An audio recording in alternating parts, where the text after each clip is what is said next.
बैठ जाए तो ज़्यादा अच्छा रहेगा। हाँ बैठ बैठ जाए तो ज़्यादा अच्छा रहेगा। तो खड़े खड़े खड़े लगा के वहीं पर लो, तिलक लगा दीजिए सब खड़ा। अरे वो देवस्य धीमहि धियो यो नः प्रचोदयात् भूर्भुवः स्वः तत्सवितुर्वरेण्यं।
संगीत की जो सरिता बह रही है, जो संदेशों के जल से युक्त है, ये ऐसे वैसे भजन नहीं है। परम पूज्य गुरुदेव ने एक बड़ा कंफ्यूजन है लोगों को, है ना, कि भजन से भगवान मिलते हैं, भागवत में हम भी कहते हैं, लेकिन परम पूज्य गुरुदेव ने अपने मुख से कहा भजन के लिए कोई अंक नहीं।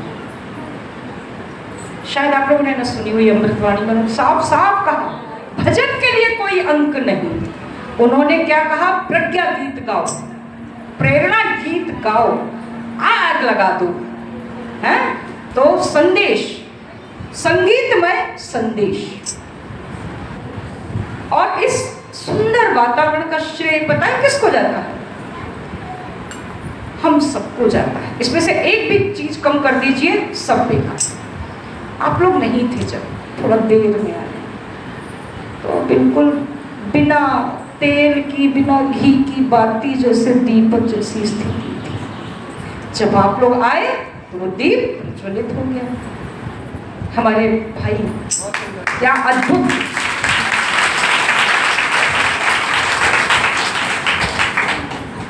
भाई लोग क्या सुंदर अद्भुत संगीत दे रहे हैं। आप लोग रोज इसका आनंद लेते होंगे, हमें तो आज सौभाग्य मिला। और परम पूज्य गुरुदेव वंदनीय माता जी की चेतना हम लोगों के मुख से बोल रही है। हम लोगों में कोई अच्छा गायक वक्ता कुछ है ही नहीं। स्टूडेंट लाइफ में कभी एक स्पीच देकर एक टॉफी नहीं जीती, कभी जच्चा बन्नी जैसे गीत नहीं गा पाए। ये गुरुदेव की चेतना बोलती है। बोलिए परम पूज्य गुरुदेव की जय। हम लोगों ने बहुत सारी बातें की, आप लोगों को ताज पहनाया, नारी के सिर पर युग का ताज है। आपको बलिवैश्व यज्ञ के बारे में बताया, आओ गणेश संस्कारवान पीढ़ी एक बहुत महत्वपूर्ण गतिविधि है, उसके उदाहरण दिए। एक और महत्वपूर्ण गतिविधि है जिसके बिना मिशन का भवन पूरा नहीं हो सकता, वो है बाल संस्कार शाला।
बहुत ठीक से समझ में नहीं आए होंगे।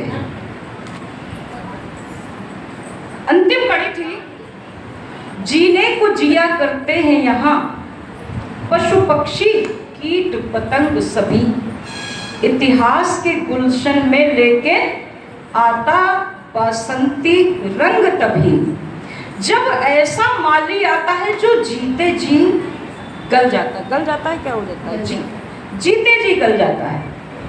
बरसों तपती है जो माटी उसमें से रत्न निकलते हैं।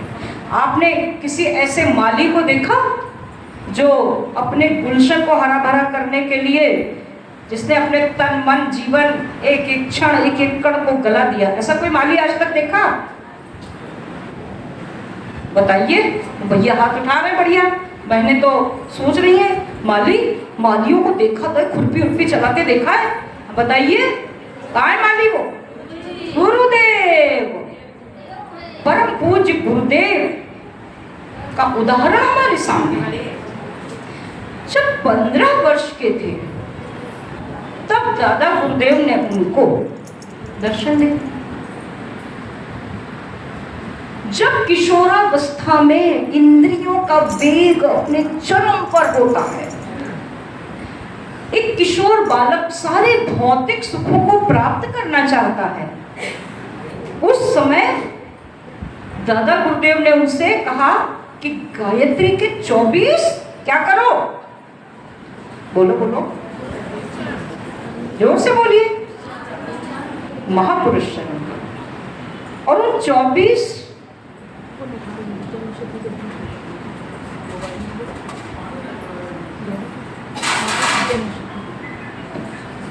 एक मोबाइल ये लगा। तो उन्होंने कहा कि 24 महापुरुष शरण करो। अब देखिए, अब आप लोगों की परीक्षा भी है कि आपको अपने गुरु जी के बारे में कितना पता है। थोड़ा थोड़ा बोलते रहिएगा, नहीं तो बेइज्जती होती है। ये वीडियो बन रहा है, यूट्यूब में जाएंगे, सारे वीडियो सब यूट्यूब पर रहता है। अभी आपको नंबर भी नोट करा देंगे। तो गायत्री मंत्र के कितने पुरुष शरण किए थे? जोर से बोले।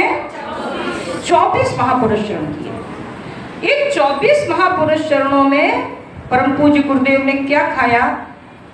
गाय के गोबर से निकले जौ की रोटी खाई, गाय के दूध के छाछ का सेवन किया। 24 वर्षों तक शक्कर और नमक नहीं खाया।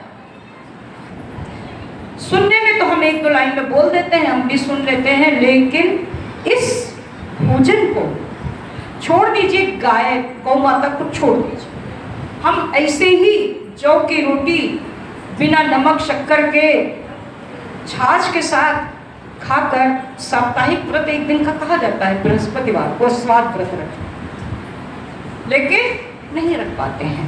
पर हजारों बहाने तैयार रखते हैं हम लोग, हजारों बहाने। अरे वो चीनी छोड़ देते हैं तो कमजोरी लगती है, वो नमक छोड़ देते हैं तो सोडियम लो हो जाता है, और अगर व्रत रख भी लिया अस्वाद व्रत बृहस्पति को, तो शुक्रवार को चाट वाले की दुकान पे जाके खूब सारे बताशे खाते हैं ताकि वो जो कल की कमी है ना वो पूरी हो जाए। ये हम क्या करते हैं? हम छलते हैं। किसको छलते हैं? अपने आप को छलते हैं। गुरुदेव ने तो ये भी विधा दे दी है, तुमको नमक शक्कर के अभाव में कमजोरी महसूस होती है ना, तुम भोजन में उसका स्वाद मत लो, तुम घोल के अलग से पी लो औषधि की तरह। भोजन अस्वाद करो, करके तो देखो, तब हमको समझ में आएगा कि परम पूज्य गुरुदेव ने क्या तप किया। अखंड दीप जल गया उस दिन से। परम वंदनीय माता जी ने उस दीप को गौघ्रत से अखंड रखा। हमको 9 दिन नवरात्र में अखंड रखना होता है, वो 2-3 बार तो बुझ ही जाता है, छिपा लेते हैं, जल्दी से जला देते हैं कि बेइज्जती महसूस होती है। हाँ तो अखंड दीप है, हाय खंडित हो गया, किसी ने देखा थोड़ी है, मतलब मुश्किल काम है, और जाड़े में खास तौर से बुझता है, घी जमता है। तो परम वंदनीय माता जी ने उस दीप को अखंड रखा, उस अखंड कार्यक्रम ग्रुप या किसी ग्रुप में डालते हैं, हाँ, तो उसको अखंड रखा और अनंत काल तक वह दीप प्रज्वलित रहेगा, और हम उसकी जन्म शताब्दी मना रहे हैं इस समय। परम पूज्य गुरुदेव ने ऐसा तप किया और अपने वजन से ज्यादा साहित्य लिखा। गायत्री मंत्र की 60 से 65 मालाएं प्रतिदिन जपनी होती थी। 1:30-2 बजे जप जाते थे और 1:30-2 बजे जप कर मालाएं जपते थे। फिर जाने कितने पत्रों के उत्तर देना, जाने क्या क्या करना, ये सब कुछ गुरुदेव ने किया।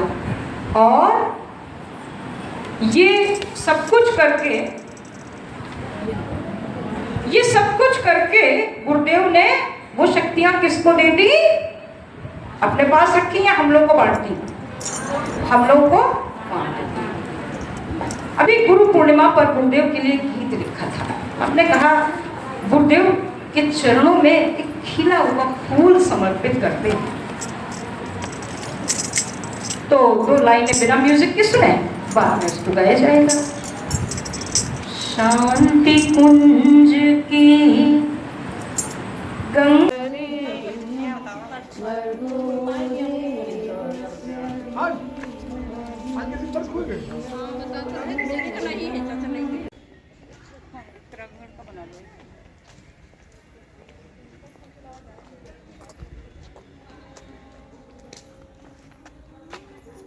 इसमें क्या ताला लग गया क्या?